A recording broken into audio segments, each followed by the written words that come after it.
God damn, bro. I look like Justin Bieber. Holy crap. Shampoo day goes crazy, man. But, anyways, how to get people to talk to you? Juicy, bro. Juicy. How to get new people to talk to you, juicy, especially. How to have juicy conversations with new people, right? Well, I'm going to teach you how to do that, right? I'm going to teach you how to do that. Okay. So, mostly when you meet new people, usually for me, right, it goes two ways. It's either very dry, like unimaginably dry, or it's like beautiful, like it's so lively, like they love me, right?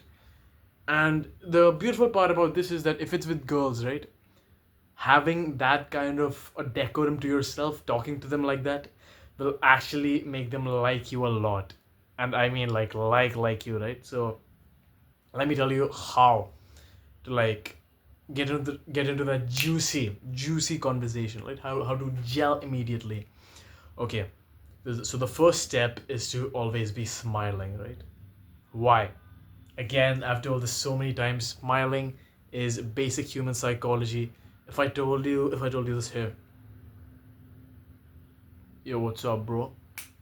Yo, you look beautiful today, bro. But if I told you this, hey, you're looking like a monkey today, my G. What feels better? See, I smiled, right? I called you beautiful, but it was with like a grumpy face.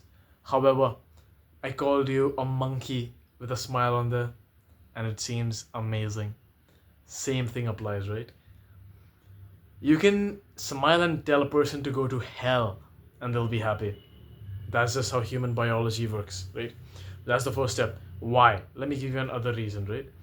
It's because it genuinely makes the person pull down their guard, right? Why? Because most people nowadays, right?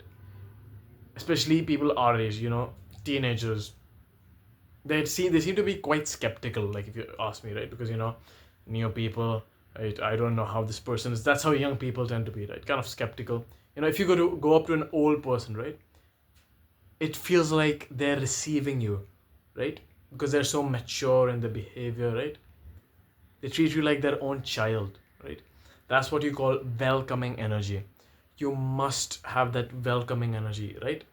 It's like imagine you imagine you're in like the 1800s, right? And you're on a date with a woman. You're gonna go on a date, and you're in one of those like huge cars, right? Like those car looking cars. You get off, right? And you open the door for your woman, and you hold the girl's hand as you help her to get off. That energy, you need to replicate that exact energy when you're talking with people, especially girls, bro. It is the most important part. Why? Because it makes them love you. It makes them feel like you're in control. And when you're in control, it makes the girl feel like she doesn't have to do anything.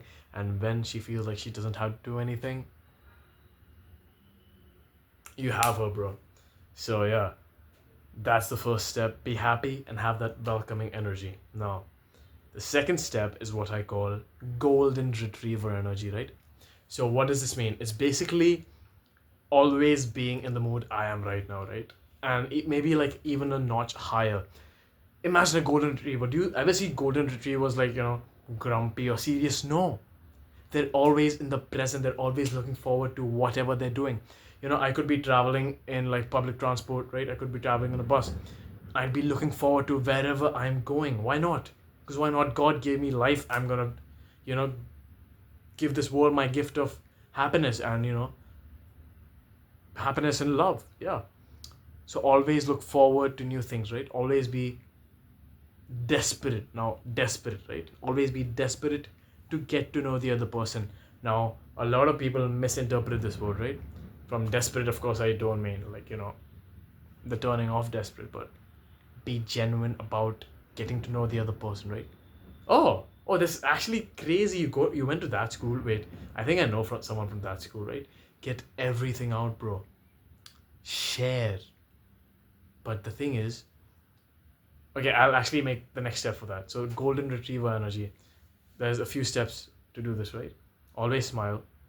Make yourself a little louder. Like, of course, don't speak like this, but like slightly louder than you usually would. So if I speak like this, it'll make much more sense for me to speak like this, right? So it's not very loud to actually scare the person, but just slightly loud, just like asserting dominance, right?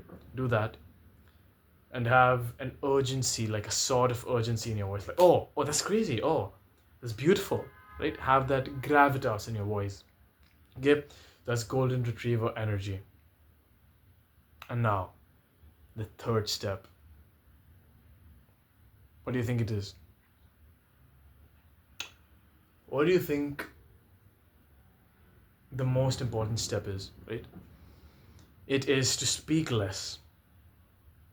Speak less, but whatever you say should have impact. It should have impact. And then you may be like, okay, but how do I bring impact to my voice? Like, you may think that you should only say stuff and it's important to say stuff. Not necessarily. Saying stuff in a certain tone of voice sets the tone for the entire room.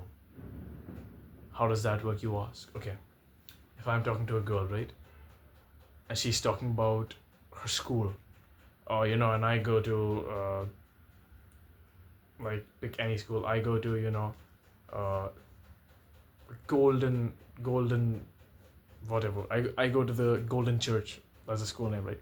Oh, the Golden Church. Wait, isn't like that he from there or something like that? So keep it small, right? But make sure you're excited, bro, because people love that, right? People make all this jester maxing or whatever, but it works for me. Girls love me, right? All my friends want to hang out with me every time, and I'm always smiling and I'm always happy. So you too, stay smiling, stay happy. See you in the next one.